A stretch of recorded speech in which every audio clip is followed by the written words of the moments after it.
हजरत उमर फारूक की वफात से पहले का वाकया आप इस वीडियो में पूरा सुने। जब हजरत उमर रजी अल्लाह ताला अन्हु पर हमला किया गया तो उनके लिए दूध लाया गया। जैसे ही आपने दूध पिया तो वह आपके पसलियों के जख्म से बह निकला। तबीब ने उनसे कहा, ऐ अमीरुल मोमिनीन वसीयत फरमा दें। तो उन्होंने अपने बेटे अब्दुल्ला को बुलाया और कहा, हुज़ैफा बिन यमान को मेरे पास ले आओ। हुज़ैफा बिन यमान हाजिर हो गए। ये वो सहाबी हैं जिन्हें नबी अकरम सल्लल्लाहु अलैहि वसल्लम ने मुनाफिकीन के नामों की फहरिस्त दी थी और उन नामों के बारे में अल्लाह पाक और उसके रसूल और हुज़ैफा बिन यमान के अलावा कोई नहीं जानता था। हजरत उमर ने पूछा जबकि खून उनकी पसलियों से बह रहा था, ऐ हुज़ैफा बिन यमान, मैं आपको अल्लाह की कसम देकर कहता हूँ, क्या अल्लाह के रसूल ने मेरा नाम मुनाफिकीन के नामों में लिया है या नहीं? ये सुनकर हजरत हुज़ैफा रज़ी अल्लाह ताला अन्हु की आंखों से आंसू जारी हो गए। ये मेरे पास अल्लाह के रसूल का राज है जो मैं किसी को नहीं बता सकता। आपने फिर पूछा, खुदा के लिए मुझे इतना बता दें, अल्लाह के रसूल ने मेरा नाम शामिल किया है या नहीं? हुज़ैफा बिन यमान के आंसू बहने लगे और वो कहते हैं, ऐ उमर, मैं सिर्फ आपको बता रहा हूँ, अगर आपकी जगह कोई और होता तो मैं कभी भी अपनी जबान न खोलता। मैं सिर्फ इतना बताता हूँ कि रसूलुल्लाह ने उसमें आपका नाम शामिल नहीं किया। हजरत उमर ने अपने बेटे अब्दुल्ला से कहा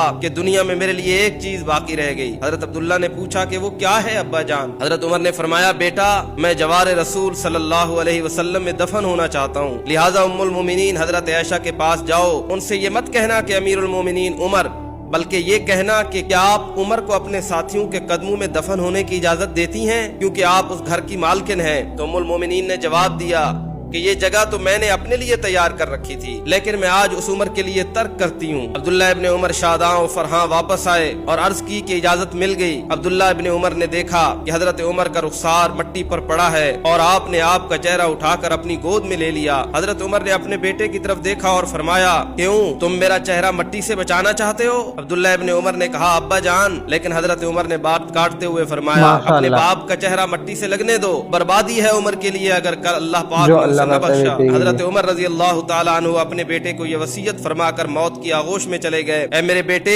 मेरी मैयत मस्जिद नबवी में ले जाना और मेरा जनाजा पढ़ना और हुज़ैफा बिन यमान पर नजर रखना। अगर वो मेरे जनाजे में शिरकत करे तो मेरी मैयत रोज़े रसूल की तरफ ले जाना और मेरा जनाजा रोज़े रसूल के दरवाजे पर रखकर दोबारा इजाजत तलब करना और कहना, ऐ उम्मुल मोमिनीन, आपका बेटा उमर। ये मत कहना कि अमीरुल मोमिनीन। हो सकता है मेरी जिंदगी में मुझसे हया की वजह से इजाजत दी गई हो, अगर इजाजत मिल जाए तो दफन करना, वरना मुझे मुसलमानों के कब्रिस्तान में दफन कर देना। अब्दुल्ला इब्ने उमर की नजरें हुज़ैफा बिन यमान पर थी। कहते हैं, मैं हुज़ैफा बिन यमान को अब्बा जान के जनाजा पर देखकर बहुत खुश हुआ और हम जनाजा लेकर रसूलुल्लाह की तरफ चले गए। दरवाजे पर खड़े होकर मैंने कहा, ऐ हमारी माँ, आपका बेटा उमर दरवाजे पर है, क्या आप तदफीन की इजाजत देती हैं? उम्मुल मोमिनीन ने जवाब दिया, मरहबा या उमर। उमर को अपने साथियों के साथ दफन होने पर मुबारक